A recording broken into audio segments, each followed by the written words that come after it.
मंडळी नमस्कार. तुकाराम मुंढे धाडी टाकणार आणि तुम्ही काय घरी झोपा काढणार. मंडळी, तुमचं काहीच कर्तव्य नाही का? अर्थातच सामान्य नागरिकांचं, तुमच्या आमच्या सामान्य नागरिकांचं. ग्राहक म्हणून कुणीच जागरूक नाही का? सब तुकाराम मुंढे के भरोसे आहे. कारण काय तर घरोघरी पैशाचा माज आहे, प्रत्येकाच्या जीवाला खाज आहे. सकाळी उठलं की डोळे चोळत दुकानात जायचं आणि काय करायचं? वाटेल ते विकत घेऊन खायचं. नकली आहे की असली आहे काही आम्हाला देणं घेणं उरलेलं नाही. खाते जाओ और सुबह जाते जाओ. वस्तूचा दर्जा कळत नाही जो तो फक्त पोट सुटेपर्यंत नुसता खात सुटला आहे. नुसता खायला पाहिजे नुसतं. लग्न समारंभात लग्न लागण्याच्या आधीच खाण्याची घाई असते, तुम्हाला ठाऊक असेल. जसं काही 7 जन्माची उपाशी असल्यासारखे ताटावर अक्षरशः तुटून पडतात लग्न समारंभात. तुम्हाला ठाऊक असेल मंडळी, यूपीच्या त्या पंडितांनी महाराष्ट्रात कॅटरिंगचा धंदा सुरू केला आहे. अनेक वर्ष झाले. 8 दिवस बिना आंघोळीने स्वयंपाक बनवतात आणि आम्ही ते त्यांच्या हातचं खात बसतो. आणि आम्ही बार्गेनिंग करण्यात पटाईत आहोत. महाराष्ट्रीयन लोक, मराठी लोक, आम्हाला स्वस्त पाहिजे असतं. एखाद्या कार्यक्रमासाठी बार्गेनिंग करून करून तो अखेर 100 रुपये प्लेटने जेवण आपल्याला प्रोव्हाइड करतो. वाटलं तर घरी आणून देतो. अहो, साधं कुणाला कळत नाही. अहो, साधं ढुंगण झाकायची चड्डी सुद्धा 100 रुपयात भेटत नाही. तिथे तो 100 रुपये प्लेटच्या जेवणामध्ये तुम्हाला काय घंटा देणार आहे? 2 भाज्या, चपात्या, भात, कढी, स्वीट, चटणी, ठेचा, लोणचं, पापड, कांदा, इतकं सगळं जर तुम्हाला कोणताही कॅटरिंगवाला फक्त 100 ते 150 रुपयात देत असेल तर याचा सरळ अर्थ आहे मंडळी, तुमचं अख्खं जेवणच नकली आहे. हे लक्षात घ्या. अहो, 2 आलूपोंडे 30 रुपयाला मिळतात. एक रुमाल साधा खिशात टाकायचा 50 रुपयाला मिळतो. तिथे तो अख्खं जेवण तुम्हाला 100-125 रुपयात कसा काय देतो? हे साधं गणित शिकलेल्या गध्यांना कळत नाही. म्हणजे डोकं फोडायची वेळ आली आहे का? तर आलीच आहे. आणि म्हणूनच म्हणतो की जिथे ग्राहकच मूर्ख आहे, जिथे ग्राहकच गधे आहेत, तर दुकानदारांना काय दोष द्यायचा?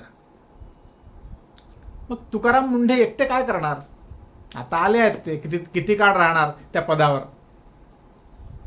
पण ग्राहक म्हणून आपण किती सजग आहोत यावर देखील विचार व्हायला पाहिजे. आपली काहीच जबाबदारी नाही का ग्राहक म्हणून? काहीच नाही. जायचं, वस्तू विकत घ्यायची, खायचं आणि जायचं. तुकाराम मुंढे FDA आयुक्त झाल्यापासून महाराष्ट्रात भेसळखोरांविरोधात धडाकेबाज कारवाया सुरू झाल्या आहेत. रात्रंदिवस ते जागतायत, करतायत. नागपुरात देखील, नागपूरच नाही, अख्ख्या महाराष्ट्रात धाडी पडत आहेत. निकृष्ट दर्जाचे अन्नपदार्थ जप्त होत आहेत. बनावट आणि भेसळयुक्त मालावर कारवाई होत आहे. हे सगळं पाहून अनेक लोक म्हणत आहेत की आता भेसळखोरांचं काही खरं नाही. पण मला एक प्रश्न विचारायचा मंडळी, खरंच तुकाराम मुंढे एकटे महाराष्ट्रातील भेसळखोरी संपवू शकतील का हो? फक्त एकटे ते तुकाराम मुंढे साहेब? माझं उत्तर आहे नाही. कारण भेसळखोर व्यापारी तयार होतात ते फक्त त्यांच्या लालसेमुळे नाही, तर ग्राहकांच्या निष्क्रियतेमुळेही ते भेसळखोर बनतात, तयार होतात. लक्षात घ्या. कारण आपलं दुर्लक्ष असतं ग्राहक म्हणून. आपण एखाद्या दुकानातून दूध आणतो आणि ते खराब निघतं. तेल विकत घेतो उदाहरणार्थ, आणि त्याची गुणवत्ता संशयास्पद आपल्याला वाटते. अनेक हॉटेलातल्या मिठाई खाऊन तब्येत बिघडते. मसाल्याला विचित्र प्रकारचा वास येतो. पण अशा वेळी आपण काय करतो? बहुतेक वेळा काहीच करत नाही. हे लक्षात घ्या. फार तर घरात 2-4 शिव्या घालतो द्वेषाने, रागाने, आणि दुसऱ्या दिवशी दुकानात जाऊन पुन्हा सामान विकत घेतो. अनेकांना पुन्हा त्या दुकानात जाऊन तक्रार करायची लाज वाटते, अक्षरशः लाज वाटते हो. असेही काही महाभाग आहेत. काही जण म्हणतात कशाला वाद घालायचा, काही म्हणतात वेळच नाही, काही जण म्हणतात जान दो, हे चलता है सब. सरळ तो विषयच सोडून देतात. पण मित्रांनो, दुकान बदलणं हा उपाय नाही. कारण तुम्ही दुकान बदलता पण भेसळखोर बदलत नाही. तो त्याच अवस्थेत असतो. तो तिथेच बसून राहतो आणि दुसऱ्या 100 ग्राहकांच्या आरोग्याशी खेळत राहतो. मग खरं तर ज्या दुकानातून खराब माल मिळाला त्याच दुकानात जाऊन प्रश्न विचारणं, बिल दाखवून जाब मागणं आणि गरज पडल्यास तक्रार करणं ही ग्राहक म्हणून आपली जबाबदारी नाही का हो? कारण ग्राहक गप्प बसतो तेव्हा भेसळखोरांचा आत्मविश्वास अधिक वाढतो. हे लक्षात घ्या. त्याला खात्री पडते की हा ग्राहक काही बोलणार नाही, काही कारवाई करणार नाही. कारण बोलणाऱ्यांची, तक्रार करणाऱ्यांची संख्याच कमी झाली आहे ना. आपण सतत सरकारला दोष देतो, मग अधिकाऱ्यांना दोष देतो, व्यापाऱ्यांना दोष देतो. पण कधी स्वतःला प्रश्न विचारतो का आपण? FDA म्हणजेच अन्न व औषध प्रशासन, त्यांचं काम काय? अन्न पदार्थांचे नमुने तपासणं, भेसळ सिद्ध झाल्यास कारवाई करणं, परवान्यांची वाटलं तर तपासणी करणं किंवा ते परवाने रद्द करणं वगैरे वगैरे, दोषींवर दंडात्मक कारवाई करणं आणि ग्राहकांच्या तक्रारीवर कारवाई करून त्यांचं आपलं ते ड्युटी निभावतात. पण FDAचा अधिकारी प्रत्येक दुकानात बसू शकतो का हो दिवसभर रात्रभर? महाराष्ट्रातील प्रत्येक गल्लीत, प्रत्येक किराणा दुकानात, प्रत्येक मिठाईच्या दुकानात आणि प्रत्येक कारखान्यात रोज तपासणी करणं कोणत्याही यंत्रणेला शक्य आहे का? तर अजिबात नाही. मग FDAला माहिती कोण देणार? संशयास्पद वस्तूंबद्दल कळवणार कोण? ग्राहकांनाच कळवावं लागेल. पुरावे कोण देणार? ग्राहकांना द्यावे लागतील. पण जर ग्राहकच गप्प बसला तर कोणतीही यंत्रणा कितीही प्रामाणिक असली तरी ती पूर्णपणे यशस्वी होऊ शकत नाही. हे तुम्हाला आम्हाला सगळ्यांना कळतं मंडळी. हे कटू सत्य आहे. आज आपण ज्या भेसळीच्या समस्येबद्दल बोलतो आहोत ती एका दिवसात निर्माण झालेली नाही. अनेक वर्षांपासून काही अधिकारी त्यांच्या जबाबदाऱ्या प्रामाणिकपणे पार पाडत नव्हते. मग ते मंत्रालय कुठे होतं? तो मंत्री कुठे होता? हेही तपासावं लागेल ना. पण त्याच वेळी ग्राहक देखील जागरूक नव्हते, हेही तितकंच खरं आहे ना. म्हणूनच भेसळखोरांचं धाडस वाढलं. त्यांना माहिती होतं की पकडले गेलो नाही तर नफा आहे आणि पकडले गेलो तरी ग्राहक फार काही करणार नाही. म्हणून आज जर आपण तुकाराम मुंढेंचं कौतुक करत असलो, चांगली गोष्ट आहे, करायलाच पाहिजे, त्यांचं कामच त्या पद्धतीचं आहे. पण त्याच वेळी स्वतःलाही एक प्रश्न आपण विचारायला पाहिजे की आपण ग्राहक म्हणून काय करतो? आपली जबाबदारी काहीच नाही का? आपण बिल घेतो का? खराब माल मिळाल्यावर तक्रार करतो का?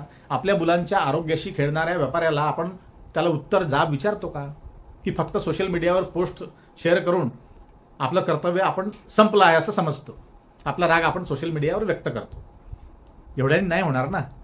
कारण सत्य हे आहे की तुकाराम मुंढे एकटे लढू शकतात, मान्य आहे, पण ही लढाई एकटे ते जिंकू शकत नाही, हेही सत्य आहे, लक्षात घ्या. ही लढाई जिंकायची असेल मंडळी तर प्रत्येक ग्राहकाने जागं झालं पाहिजे. प्रत्येक ग्राहकाने प्रश्न विचारायलाच पाहिजे. प्रत्येक ग्राहकाने तक्रार केलीच पाहिजे. प्रत्येक ग्राहकाने माझ्या पैशाने मी भेसळ विकत घेणार नाही हा निर्धार केला पाहिजे, ही शपथ घेतली पाहिजे.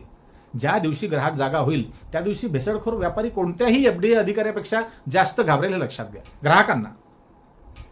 कारण त्याला सरकारची भीती नसेल कदाचित, पण जागरूक ग्राहकाची नक्कीच असेल. कारण ग्राहक आहे तर दुकान आहे, धंदा आहे, व्यवसाय आहे. आणि म्हणूनच आजचा मुद्दा फक्त तुकाराम मुंढे किंवा FDAचा नाही, मुद्दा आहे मंडळी आपल्या जबाबदारीचा. कारण भेसळखोर व्यापारी हा समस्येचा एक भाग आहे, पण गप्प बसणारा ग्राहक ही त्या समस्येची दुसरी बाजू आहे, हे लक्षात घ्या. आणि जोपर्यंत ही दुसरी बाजू बदलत नाही तोपर्यंत कोणताही अधिकारी, कोणताही ऑफिसर कितीही प्रामाणिक असला तरी भेसळवीर पूर्ण विराम देऊ शकणार नाही. तुकाराम मुंढे एकटे काय करणार आहे हो? आता ग्राहकांनीही मैदानात उतरलं पाहिजे ना, तेव्हाच ही लढाई आपल्याला खऱ्या अर्थाने आपण जिंकली असं म्हणू शकू. मुख्य म्हणजे काय, चांगलं काय, वाईट हे काय, काय चांगलं काय, वाईट काय, जे काही असेल ते हे कळतच नाही. तर सर्वात आधी म्हणजे घाई, या विषयाची घाई. कारण पैसा आहे, खराब निघाला तर फेकून देऊ, दुसरं विकत घेऊ. कोण वाद घालेल? कोणाला वेळ आहे एवढा? मंडळी वेळ वगैरे सगळं असतं, सगळ्यांकडे वेळ आहे. ही मस्ती फक्त पैशाची आहे, लक्षात घ्या. अमाप शमाप पैसा येतो आहे. डालडा आणि शुद्ध तूप यातला फरक अनेकांना कळत नाही, लक्षात घ्या. प्युअर दूध, दही, पनीर असंख्य लोकांना ओळखता येत नाही. का ओळखता येत नाही? ओळखता यायला पाहिजे, किंवा मग त्यामुळे ते कुणाकडून निदान समजून तरी घेतलं पाहिजे. पनीर घेताना सहज हाताने दाबला तर त्याचा भुसा पडायला नको. जो पनीर घट्ट असेल तो योग्य आहे, साधं सरळ गणित आहे. तसंच दुधाचं आहे. दूध तुम्ही एक घोटभर फक्त तोंडात टाका, ओरिजिनल दूध, खात्रीचं दूध हे थोडं गुडचट असतं. साखर न टाकताही ते तुम्हाला थोडंसं गोडसर लागतं, त्याचा एक वेगळा सुगंध असतो. परंतु ते तापवण्याच्या पूर्वी लक्षात येतं मंडळी, लक्षात घ्या. तापवल्यावर फारसं दुधाबद्दल कळत नाही. अशा वेळी अशा अनेक गोष्टी चटकन लक्षात येतात, पण आपली इच्छाशक्ती असली पाहिजे ना. अनेक ठिकाणी आपण जातो, रस्त्यावरती आता अनेक लोक फास्ट फूड खायला लागले आहेत. तुम्ही पहा, रस्त्याने पाणीपुरी असेल, फास्ट फूड असेल, चायनीज असेल, लोक आजकाल काही सुस्तीच करायला मागे पुढे पाहत नाही. ते बिलकुल बाहेरचं सगळं खाणं चालू आहे बिंदास्तपैकी. ब्लिंकिटवरनं इकडनं तिकडनं सगळ्या सुखसोयी झाल्या आहेत. झोमॅटो आहे, सगळं घरीच मागवतात लोक आजकाल. 2-2 लोक घरात वर्किंग असतात, त्यांना काही कळत नाही. मग अरे झोमॅटोवरती तुम्ही काही एखादी वस्तू घरी मागवली किंवा ब्लिंकिटवर त्या सर्व्हिसवरती तुम्ही मागवली वस्तू, ठीक आहे, तुम्हाला ती चवदार लागेल, टेस्टी लागेल, तुम्ही भुकेच्या सपाट्यात ती खाल. पण ज्या ठिकाणी ते अन्न बनलेलं आहे तिथली कंडिशन काय आहे, तिथली परिस्थिती काय आहे? हां, झोमॅटोची अशी चंदेरी सोनेरी अशी जाहिरात तुम्ही बघता, पण त्याच्या आतमधलं सत्य कोणाला माहिती आहे का? मंडळी, अनेक वर्षापूर्वीची एक तुम्हाला गोष्ट सांगतो आहे की आम्ही जेव्हा आमचा एक हॉटेलांमध्ये बँड चालायचा, एक मोठं नामी हॉटेल नागपूर शहरातलं, फार मोठं हॉटेल, म्हणजे 3 स्टारचा दर्जा त्याला आपण देऊ शकतो. आजही ते हॉटेल आहे, त्याचं नाव मी घेणार नाही. मंडळी, जेव्हा आम्ही आमचा बँड वरती राहायचा वरच्या माळ्यावर, तेव्हा आम्ही आमची एंट्री त्या हॉटेलच्या एम्प्लॉईज सोबतच आमच्या कलाकार लोकांची एंट्री किचन साईडनी व्हायची. तर आम्ही अनेकदा एंट्री करताना ते मोठमोठे ग्राइंडर फिरत राहायचे आणि तिथे माशा लागलेल्या राहायच्या आणि ते खाली पूर्ण चिकट असं ते फ्लोरिंग काळं काळं झालेलं. मोठ्या हॉटेलची गोष्ट करतोय, मोठ्या हॉटेलच्या किचनची. त्या किचनमधून आमची एंट्री होती म्हणून आमच्या ते लक्षात आलं. त्या केक बनवायला 2-4 कलाकार केक बनवत आहे, काही तिथले कारागीर, काही सेफ तिथले केक बनवत आहे, त्या केकवरती माशा बसतात आहे अनेक. आणि चमचमीत तुम्हाला बाहेर आउटलेटमध्ये जेव्हा येतं, जेव्हा रेस्टॉरंटमध्ये ते येतं तुमच्या पुढे ते खाद्य, ते चमचमीत असणार आहे. पण जिथे बनतं तिथली कंडिशन काय आहे? हजारो लाखो हॉटेल्स आहेत. शक्य आहे का एफडीएला इतक्या सगळ्या ठिकाणी एकाच वेळी धाड मारणं किंवा एकाच वेळी नियंत्रण ठेवणं? शक्य नाही. तुकाराम मुंडे साहेब 4-2 दिवस राहतील, 4 वर्ष राहतील, तुम्हाला माहिती आहे. त्यांच्या आता 26वी बदली होण्याच्या मार्गात आहे. 24 वर्षात 26 बदल्या, 25 झाल्या, आता 26वी होईल त्यांची. तर बघा, तुकाराम मुंडे मग एकुलते एक आहे. त्यानंतर मग कुठला ऑफिसर येतो, कसा असतो, काय असतो माहिती नाही. सरकारचं लक्ष किती तुमच्या तब्येतीकडे आहे हे तुम्हाला कळतच आहे. तर मग एक ग्राहक म्हणून, एक तुम्हाला कायमचा हा मुद्दा जर संपवायचा असेल तर एक ग्राहक म्हणून आपण स्वतः जागरूक नसलं पाहिजे का? अनेक लोक बघतो आपण बाजारामध्ये, कोण भांडेल, कोण वाद घालेल. अरे असं काय म्हणताय तुम्ही? तुम्हाला वाद घालावाच लागेल ना. आणि अशामुळे मग व्यापारी फायदा घेतात म्हणजे. तर जेव्हा जेव्हा आपल्याला दिसतं, आता माझ्या घरी, स्वतःच्या घरी, माझ्या घरी पनीर पडलेला आहे फ्रीजमध्ये, आम्ही वापर केला नाही त्याचा, आम्हाला नकली वाटला तो. आम्ही त्या आता वेळ मिळाला नाही म्हणून तिकडे गेलो नाही. त्या दुकानदाराला सांगू किंवा त्याची तक्रार करू. आम्ही खाल्ला नाही तो पनीर, आम्हाला नकली वाटला. 1 ते 1.5 पाव पनीर काहीतरी आहे तो. तसं प्रत्येकाला जेव्हा लक्षात येतं तेव्हा दूध कळत नाही का हो? साधं दूध कळतं ना. दूध, नकली दूध, असली दूध आरामात कळतं. किंवा ChatGPTला विचारा, तर कसं ओळखायचं सगळं सांगेल तुम्हाला. तुम्हाला अवेअर राहावं लागेल ना. नुसते खात सुटले आहे पोट सुटेपर्यंत असं नाही होणार. एकट्या तुकाराम मुंडेच्या भरोश्यावर राहू नका. जागते रहो, मुंडे के भरोसे मत रहो सिर्फ. नमस्कार.